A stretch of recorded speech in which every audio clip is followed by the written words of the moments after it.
मुड़ के कंगना आ जाती आ, वो कहती आ देखो भारत माता की जय, मेरा छज्जा तोड़िया जा रहा। इत्थे किसानां दीयां हड्डियां तोड़ियां जा रहीआं, उहनूं तां कोई दिखाउंदा नहीं।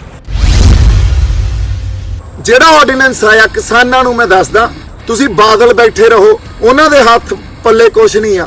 तुसीं पटियाले बैठे रहो, इन्हां दे हत्थ पल्ले कुछ नहीं है। तां वैद आ, सानू बीमारी दिल्लीओं पैंदी आ, असीं वैदां तो किवें ले लांगे दवाइयां। लो मैं तुहानूं ये कॉन्सपिरेसी थ्योरी बारे दस रहा सी, इहनूं पंजाबी च कहंदे आ साजिश किवें रची गई। साडे कोलों, साडे किसानां कोलों आ साडे हत्थों निकल गई ना, जिन्हों असीं मां कहने आपदी धरती नूं। बाई जी होंद तां भुल जाओ, तुहानूं तुहाडी धरती तो देश निकाला मिल जू। ये साडे ते जुल्म करते रहणगे, साडा शोषण करते रहणगे, ते असल चीज़ नूं दब के आ सुशांत सिंह, कंगना ते चाइना इहो जिहे मुद्दे चक के साडे यूथ नूं, साडी नौजवानी नूं भी फड़ी रखणगे। गल करनी आ पंजाब बारे, साडी होंद बारे। मैं जदों हमेशा कहना हुन्ना भी कश्मीर तो बाद पंजाबियां दा नंबर 2 लग गया। किवें लग गया? सानू आ किसानी ऑडियंस दे थ्रू साडी मिट्टी नालों खोरिया जा रहा, साडे पिंडां नालों खोरिया जा रहा। साडे जे असीं ग्रंथां दी गल करदे हां तां साडे जिहड़े सिख फलसफे नूं या पंजाबी फलसफे नूं खोरिया जा रहा, उहनूं मंधोलिया जा रहा या उहनूं डिमिनिश कीता जा रहा। हुण गल ये आ भी ये दोने गल्लां आपस च रिलेटेड आ, इहनूं समझण दी कोशिश कीती जावे। मैं कुछ अज आपदी स्टडी कीती सी, कुछ नोट्स बनाए सी। जदों मैं कहना पंजाब दी या पंजाबियां दी होंद दी लड़ाई आ, जिहदे सारे वर्ग इहदे च आ जांदे आ, किवें साडे होंद दी लड़ाई आ। देखो पंजाब नूं किसानी तो बिना या पंजाब नूं सिੱਖੀ तो बिना कल्पिया भी नहीं जा सकदा। पंजाब दे समाजिक बनतर नूं किसानी या सिੱਖੀ तो बिना नहीं कल्पिया जा सकदा। सानूं सारिआं नूं पता गुरु नानक साहब दे फलसफे दा भी पंजाब दी सभ्यता रचण च, पंजाब दे समाजिक बनतर नूं रचण च बहुत वड्डा योगदान आ। उवें किसानी दा बहुत वड्डा योगदान आ, क्योंकि असीं मिट्टी नाल जुड़े हुए लोग, आपदे पिंडां नाल जुड़े हुए लोग आ। ते जदों सानूं साडी मिट्टी तो ते साडे पिंडां तो खोरिया जांदा, साडा बड़ा कुछ खुर जांदा। ये सानूं सारिआं नूं पता। पर हुण असल जिहड़ी गल करदे आ ना भी सरकारां दीयां मारू नीतियां या सरकारां काम किवें करदियां, अज आपां इहदी गल करदे आ। सरकारां काम आए करदियां, प्रोपोगेंडा पॉलिटिक्स करदी आ। स्पैशली अज दी जिहड़ी सरकार आ बीजेपी, ते ये सारियां सरकारां जिहड़ियां बैठियां इस वेले साडे हुक्मरान आ, प्रोपोगेंडा पॉलिटिक्स करदे आ। तुसीं ये देखो आ नैशनल मीडिया दे थ्रू, यार अर्नब गोस्वामी तुहाडे सामने एक एग्जाम्पल आ। उहनूं कोई फर्क नहीं पैंदा पतंदर नूं, लोकां नूं कुछ भुखे मरी जाण, उन्हां नूं कुछ खाण नूं रोटी मिले कि ना मिले, नौकरियां मिलन कि ना मिलन, या GDP -23% जा रही आ, कोई इहदी गल नहीं करदा। वो सिर्फ गल करूगा सुशांत सिंह राजपूत, रिया चक्रवर्ती, भी असीं उन्हां तो की लेना यार। ठीक आ, कोई बंदा मर गया, तुसीं एक वखरे तौर ते उहदी कोई जांच मुहिम आपदा करो जो करना, पर उहनूं नैशनल मीडिया ते इस तरह चक देना ते इन्ना प्रोपोगेंडा कर देना भी लोगों का ध्यान ही होर पासे कर देना। मुड़ के कंगना आ जाती आ, वो कहती आ देखो भारत माता की जय, मेरा छज्जा तोड़िया जा रहा। इत्थे किसानां दीयां हड्डियां तोड़ियां जा रहीआं, उहनूं तां कोई दिखाउंदा नहीं। इन्हां ने नहीं दिखाउणा, इन्हां नूं पता भी तुहानूं असल मुद्दे तो भटकाउणा किवें आ ते असल मुद्दे तो दूर किवें ले जाना। हुण ये गल जिहड़ी साजिश आ, या एक अंग्रेजी च कहंदे हुंदे आ कंट्रोवर्सी थ्योरीज या कॉन्सपिरेसी थ्योरीज। एक्चुअली वो कॉन्सपिरेसी थ्योरीज नूं समझण दी कोशिश करदे आ आपां। अज जिहड़ा ऑर्डीनेंस आया किसानां नूं मैं दसदा, तुसीं बादल बैठे रहो, उन्हां दे हत्थ पल्ले कुछ नहीं आ। तुसीं पटियाले बैठे रहो, इन्हां दे हत्थ पल्ले कुछ नहीं है। तां वैद आ, सानू बीमारी दिल्लीओं पैंदी आ, असीं वैदां तो किवें ले लांगे दवाइयां? वैदां ने कुछ नहीं देना सानू। सानू कोई संघर्ष इहो जिहा विढ़ना पैना, इहो जी क्रांति लियाउणी पैनी आ जिथे असीं सरकारां लई कोई ना कोई मजबूरी खड़ी कर दईए। जदों तक सरकार दिल्ली बैठी है जिहड़ी उहदे लई कोई मजबूरी नहीं खड़ी करांगे, सानू इस संघर्ष चों कुछ नहीं मिलना। मोदी साहब भी ये ट्वीट कर दिंदे आ पंजाबी च, मोदी ट्वीट करदा ते असीं खुश हो जांदे आ। बाई जी इन्हां चों कड्ढण पाउण नूं कुछ नहीं मिलना। या ये कह दईए यार अज तां बड़ा धरने ते यार रश सी, अज तां बाई ਉੱਥੇ ਪੈਰ ਧਰਨ ਨੂੰ ਜਗ੍ਹਾ ਨਹੀਂ ਸੀ। ਇਹਨਾਂ ਗੱਲਾਂ 'ਚੋਂ ਵੀ ਕੁਝ ਨਹੀਂ ਮਿਲਣਾ। ਅਸੀਂ ਆਪਦੇ ਆਪਦੀ ਮੁੜ ਕੇ 10 ਦਿਨਾਂ ਬਾਅਦ ਘਰੋਂ ਘਰੀ ਹੋ ਜਾਾਂਗੇ। ਮੈਂ ਵੀ ਆ ਜਾਣਾ ਜੀ, ਮੈਂ ਲਓ ਜਿੱਥੇ ਮਰਜ਼ੀ ਬੁਲਾ ਲਓ, ਜਿੱਥੇ ਮਰਜ਼ੀ ਭੁਗਤਾ ਲਓ, ਤੁਹਾਡੇ ਨਾਲ ਖੜਾ। ਪਰ ਉਹਦਾ ਹੱਲ ਕੋਈ ਨਹੀਂ। ਸਾਨੂੰ ਹੱਲ ਵੱਲ ਵਧਣਾ ਪੈਣਾ ਤੇ ਸਾਨੂੰ ਦੇਖਣਾ ਵੀ ਪੈਣਾ ਵੀ ਅਸੀਂ ਜਿਹੜੇ ਸਰਕਾਰ ਨਾਲ, ਜਿਹੜੀ ਏਜੰਸੀਆਂ ਨਾਲ, ਤਾਂ ਜਿਹੜਾ ਕਾਰਪੋਰੇਟ ਸੈਕਟਰ ਆ ਜਿਹਨੂੰ ਮੈਂ ਕਹਿੰਦਾ ਹੁੰਦਾ ਪੂੰਜੀਵਾਦ, ਉਹਦੇ ਨਾਲ ਲੜ ਰਹੇ ਆ। ਅਸਲ ਜਾੜੇ ਦੀ ਉੱਥੇ ਪਈ ਆ। ਕਿਉਂਕਿ ਕੋਈ ਵੀ ਨੀਤੀ ਬਣਦੀ ਆ, ਕੋਈ ਵੀ ਆਬਜੈਕਟਿਵ ਹੁੰਦਾ, ਆਲਵੇਜ਼ ਰਿਮੈਂਬਰ ਦਿਸ, ਕੋਈ ਵੀ ਆਬਜੈਕਟਿਵ ਆ ਸਰਕਾਰ ਦਾ, it is always to accommodate corporate sector. So ਉਹ ਪੂੰਜੀਵਾਦ ਨੂੰ ਅਕੋਮੋਡੇਟ ਕਰਨ ਵਾਸਤੇ ਇਹਨਾਂ ਨੇ ਨੀਤੀਆਂ ਬਣਾਈਆਂ ਹੁੰਦੀਆਂ, ਕਿਉਂਕਿ ਸਰਕਾਰਾਂ ਨੂੰ ਰਨ ਹੀ ਇਹ ਕਾਰਪੋਰੇਟ ਸੈਕਟਰ ਕਰਦੇ ਆ। ਲੋ ਮੈਂ ਤੁਹਾਨੂੰ ਇਹ ਕਨਸਪੀਰੇਸੀ ਥਿਊਰੀ ਬਾਰੇ ਦੱਸ ਰਿਹਾ ਸੀ। ਇਹਨੂੰ ਪੰਜਾਬੀ 'ਚ ਕਹਿੰਦੇ ਆ ਸਾਜ਼ਿਸ਼ ਕਿਵੇਂ ਰਚੀ ਗਈ। ਸਾਜ਼ਿਸ਼ ਉਸ ਵੇਲੇ ਤੋਂ ਰਚੀ ਗਈ ਜਦੋਂ ਇਹਨਾਂ ਨੇ ਪਹਿਲਾ ਇੱਕ ਆਰਡੀਨੈਂਸ ਲੈ ਕੇ ਆਂਦਾ ਜਿਹਦੇ 'ਚ ਜਿਹੜਾ ਮਰਜ਼ੀ ਕਾਰਪੋਰੇਟ ਘਰਾਣਾ ਜਦੋਂ ਬੀਜੇਪੀ ਨੂੰ ਜਾਂ ਕਿਸੇ ਸਰਕਾਰ ਨੂੰ ਫੰਡ ਦੇਊਗਾ ਤੇ ਉਹਦੀ ਕੋਈ ਸਵਾਲ ਨਹੀਂ ਕੀਤਾ ਜਾਊਗਾ। ਹੁਣ ਉਹਦਾ ਨਾਂ ਅਨੋਨਿਮਸ ਰੱਖਿਆ ਜਾਊਗਾ ਤੇ ATC ਦੇ under, section ATC of income tax ਦੇ ਅੰਦਰ ਉਹਨੂੰ ਰਿਬੇਟ ਵੀ ਮਿਲੂਗੀ ਸਾਰੀ ਦੀ ਸਾਰੀ, ਜਿਹੜੀ ਉਹਨੇ ਇਹਨਾਂ ਨੂੰ ਕੋਈ ਇਲੈਕਟਰਲ ਬੌਂਡਸ ਦੇ ਥਰੂ ਫੰਡ ਦਿੱਤੇ ਆ। ਹੁਣ ਫੰਡ ਜਾਂਦੇ ਆ। ਅੱਜ ਬੀਜੇਪੀ ਦਾ ਜਿਹੜਾ ਤੁਸੀਂ ਇਹ ਕਹਿ ਲਓ ਸੋਸ਼ਲ ਮੀਡੀਆ ਜਾਂ ਪ੍ਰੋਪੇਗੈਂਡਾ ਪੋਲਿਟਿਕਸ ਦਾ ਜਿਹੜਾ ਉਹਨਾਂ ਦਾ ਬਜਟ ਆ ਉਹ 500 ਜਾਂ 1000 ਕਰੋੜ ਆ। ਹੁਣ ਉਹਨਾਂ ਦੀ ਕੋਈ ਫੈਕਟਰੀਆਂ ਥੋੜੀ ਆ, ਉਹਨਾਂ ਕੋਲੇ ਕਿੱਥੋਂ ਆਉਂਦੇ ਆ? ਇਸ ਕਾਰਪੋਰੇਟ ਸੈਕਟਰ ਤੋਂ ਹੀ ਆਉਂਦੇ ਆ ਤੇ ਮੁੜ ਕੇ ਇਹ ਕੀ ਕਰਦੇ ਆ? ਉਹਨਾਂ ਨੂੰ ਅਕੋਮੋਡੇਟ ਕਰਦੇ ਆ। ਹੁਣ ਇਹਨਾਂ ਨੇ ਸਾਜ਼ਿਸ਼ ਕਿਵੇਂ ਰਚੀ? ਪਹਿਲਾਂ ਉਹ ਆਰਡੀਨੈਂਸ ਆਇਆ ਜਿੱਥੇ ਜਿਹੜੇ ਫੰਡਸ ਮਿਲਣਗੇ ਉਹ ਦੱਸਿਆ ਨਹੀਂ ਜਾਊਗਾ ਕਿੱਥੋਂ ਆਏ ਆ, ਕੌਣ ਦੇ ਰਿਹਾ, ਤੇ ਉਹ ਜਿਹੜਾ ਬੰਦਾ ਦੇ ਰਿਹਾ ਉਹਨੂੰ ਇਨਕਮ ਟੈਕਸ 'ਚ ਰਿਬੇਟ ਵੀ ਦੇਣਗੇ ਤੇ ਉਸ ਇਨਕਮ ਨੂੰ ਐਗਜ਼ਾਮਟ ਵੀ ਕਰਨਗੇ। ਮਤਲਬ ਉਹਨੂੰ ਸਾਰੇ ਫਾਇਦੇ ਦੇਣਗੇ ਔਰ ਦੱਸਣ ਦੀ ਵੀ ਕੋਈ ਲੋੜ ਨਹੀਂ। ਇਸ ਗੱਲ ਤੇ ਉਸ ਵੇਲੇ ਬਹੁਤ ਵਿਰੋਧ ਹੋਇਆ, ਪਰ ਉਹਨੂੰ ਦੱਬਿਆ ਗਿਆ। ਕੋਈ ਹੋਰ ਬਿਰਤਾਂਤ ਰਚ ਦਿੱਤਾ ਜਾਂਦਾ। ਕਦੇ ਇਹ ਬਿਰਤਾਂਤ ਰਚਦੇ ਆ ਡੀਮੋਨੇਟਾਈਜੇਸ਼ਨ ਕਰ ਦੋ, ਉਹ ਵੀ ਇਹਨਾਂ ਕਾਰਪੋਰੇਟ ਵਾਸਤੇ ਕੀਤੀ ਗਈ ਕਿਉਂਕਿ ਬੈਂਕਸ ਕੋਲੇ ਫੰਡ ਹੈ ਨਹੀਂ ਸੀ। ਕਾਰਪੋਰੇਟਸ ਨੂੰ ਫੰਡ ਦੇਣੇ ਸੀ, ਲੋਨ ਦੇਣੇ ਸੀ। ਬੈਂਕਸ ਕੋਲੇ ਫੰਡ ਵਾਪਸ ਕਿਵੇਂ ਆਉਣਗੇ? ਚੱਕੋ ਡੀਮੋਨੇਟਾਈਜੇਸ਼ਨ। ਅੱਛਾ, ਅਗਲੀ ਗੱਲ, ਡਿਫੈਂਸ ਬਜਟ ਕਿਉਂ ਵਧਾਇਆ ਜਾਂਦਾ? ਇਹਦਾ ਵੀ ਕਾਰਪੋਰੇਟਸ ਨੂੰ ਅਕੋਮੋਡੇਟ ਕਰਨ ਵਾਸਤੇ ਗਵਰਨਮੈਂਟ ਡਿਫੈਂਸ ਬਜਟ ਵਧਾਉਂਦੀ ਆ। ਹੁਣ ਅੱਜ ਮੈਂ ਇੱਥੇ ਕਿਉਂ ਬੈਠਾ, ਜਾਂ ਅਸੀਂ ਕਿਸਾਨੀ ਦੀ ਗੱਲ ਕਰ ਰਹੇ ਹਾਂ, ਤਵੀਆਂ ਤੇ ਬੈਠੇ ਆ, ਖੇਤ 'ਚ ਬੈਠੇ ਆ।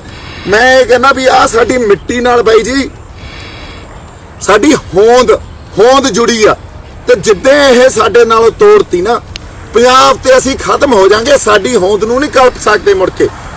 ਅਗਲੀ ਗੱਲ ਕਨਸਪੀਰੇਸੀ ਥਿਊਰੀ ਦੀ। ਹੁਣ 22 ਮਾਰਚ ਨੂੰ ਇਹਨਾਂ ਨੇ ਲੋਕਡਾਊਨ ਅਨਾਉਂਸ ਕੀਤਾ।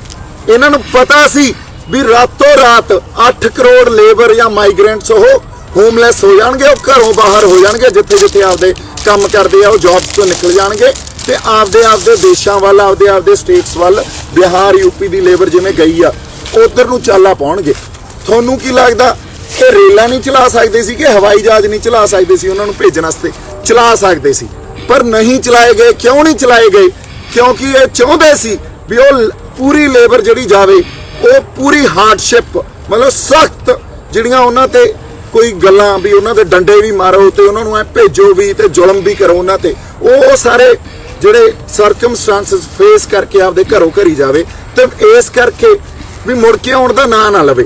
ਹੁਣ ਕਿਉਂ ਉੱਥੇ ਗਈ ਆ? ਕਿਉਂਕਿ ਜਦੋਂ ਕਾਰਪੋਰੇਟਸ ਨੂੰ ਖੇਤੀਬਾੜੀ ਆਰਡੀਨੈਂਸ ਲਿਆ ਕੇ ਅਕੋਮੋਡੇਟ ਕਰਨਾ, ਪਹਿਲਾਂ ਉਹਨਾਂ ਲਈ ਮੰਡੀ ਵੀ ਕ੍ਰੀਏਟ ਕਰਨੀ ਹੈ।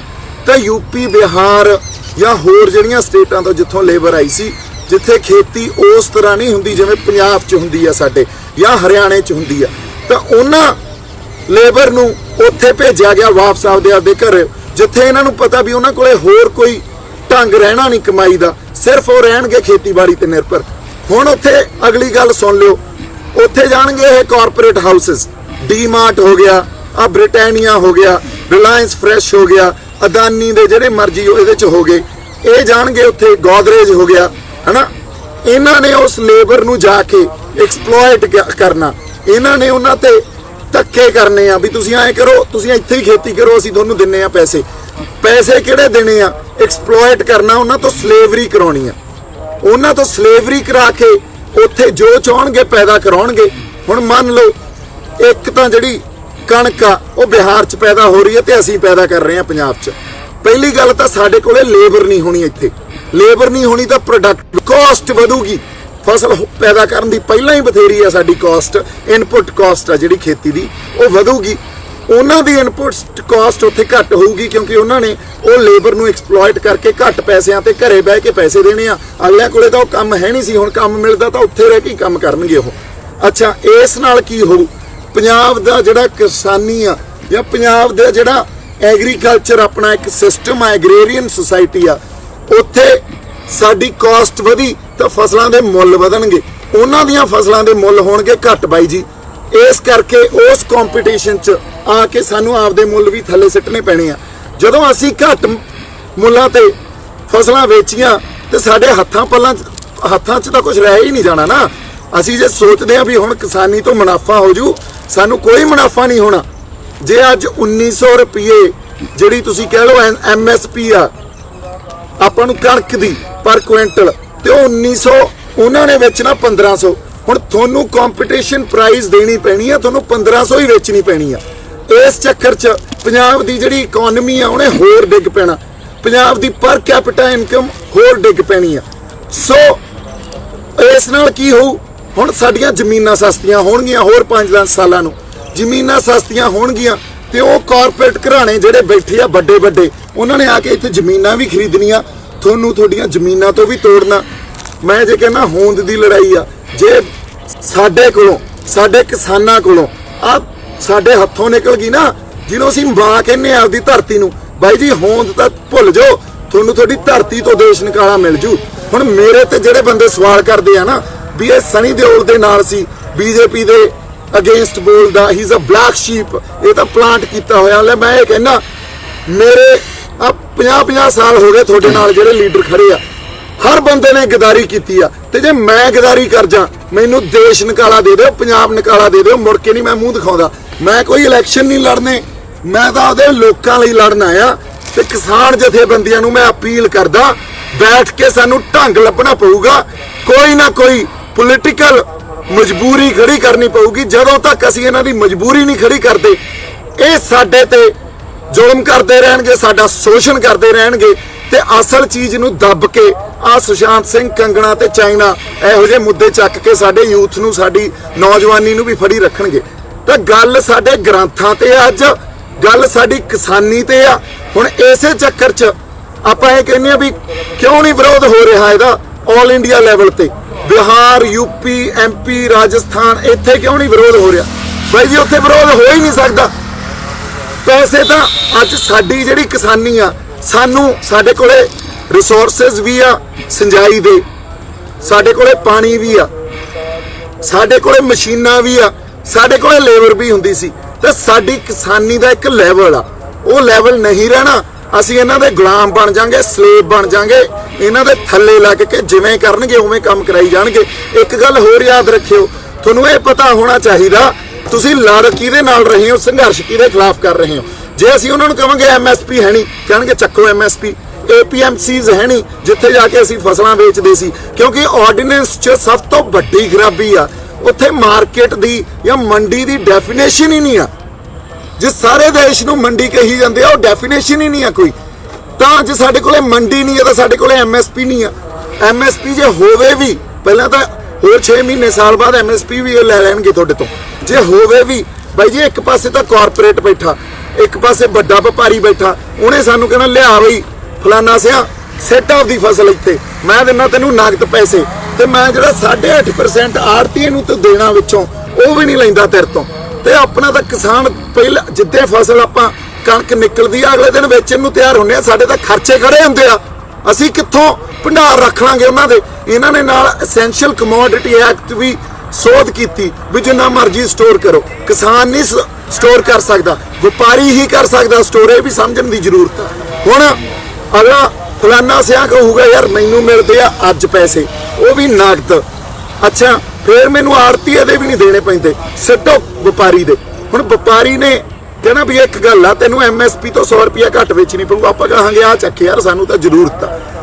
ਇਸ ਚੱਕਰ 'ਚ ਉਹ MSP ਦਾ ਤੇ ਉਸ APMC ਦਾ ਉਹਦਾ ਕੋਈ ਫਾਇਦਾ ਨਹੀਂ ਰਿਹਾ, ਸਾਨੂੰ ਉਸ ਮੰਡੀ ਦਾ ਕੋਈ ਫਾਇਦਾ ਨਹੀਂ ਰਿਹਾ।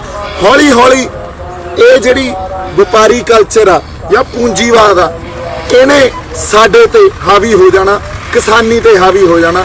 ਤੇ ਪੂੰਜੀਵਾਦ ਨੇ ਤਾਂ ਮੁਨਾਫਾ ਦੇਖਣਾ, ਲੋਕ ਭਲਾਈ ਨਹੀਂ ਦੇਖਣੀ। ਸਰਕਾਰਾਂ ਲੋਕ ਭਲਾਈ ਤੇ ਕੰਮ ਕਰਦੀਆਂ ਹੀ ਨਹੀਂ, ਸਮਝ ਲਓ ਇਹ। ਤੇ ਜੇ ਅਸੀਂ ਇਕੱਠੇ ਹੋ ਕੇ ਲੋਕ ਲਹਿਰ ਪੈਦਾ ਕਰ ਗਏ ਫੇਰ ਹੀ ਗੱਲ ਚੱਲਦੀ ਆ। ਇੰਨੀਆਂ ਕੁ ਗੱਲਾਂ ਤੁਹਾਡੇ ਨਾਲ ਅੱਜ ਮੈਂ ਕਰਨੀਆਂ ਸੀ। ਇੱਕ ਗੱਲ